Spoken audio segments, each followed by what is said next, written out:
Matapos maging sikat at usap-usapan si Catherine Bernardo at Alden Richard, maraming netizens ang bumabatikos kay Catherine Bernardo sa pisikal na anyo nito.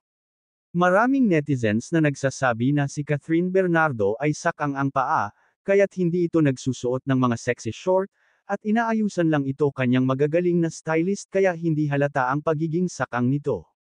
Ngunit ayon naman kay Catherine Bernardo, na wala siyang pakialam sa mga bumabatikos sa kanyang pisikal na anyo, dahil iyon ay bigay ng Panginoon at masaya siya kung ano ang mayroon siya ngayon, at inamin naman niya sa social media na totoo na sakang siya. Okay, Catherine Bernardo sakang na pangit pa. Catherine Bernardo sakang na pangit pa. Oh, boom! Ito yung iniintay ko! Okay, so lahat kayo sinasabi nga ako about my legs, na hindi diretso yung legs ko, sakang ako. Bakit ko inalis yung comment section ko sa Instagram? Kasi feeling ko, grabe yung negative energy, ang daming time talaga ng bashers. But, ngayon talaga, hindi na ako nababother. Alam niyo, over the years, natutunan ko tanggapin yung legs ko. Yes, it's not straight. It's kinda ganyan. Parang parenthesis, yun yung sinasabi nila. But, wala eh, parte siya ng pagkatao ko. And before, sobrang insecurity ko to. Pero, alam na kung sino yung nagpaano sa akin yun. Nagpa-realize na huwag mag-insecurity, si DJ.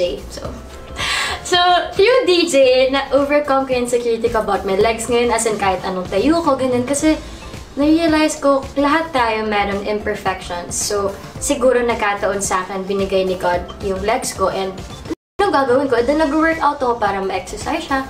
And, tatanggapin ko siya kasi, hello, hindi naman ako makukulong sa pagkasakang ko. So, I love my legs. And si DJ love din legs ko. So, I'm sorry. Ano pangalan niya? Ina-name drop natin siya. Anong pangalan niya? Pangalan mo? Ito ang naging pahayag ni Catherine Bernardo sa mga bashers, na bumabatikos sa kanyang binti sa mga nagsasabi na siya ay sakang.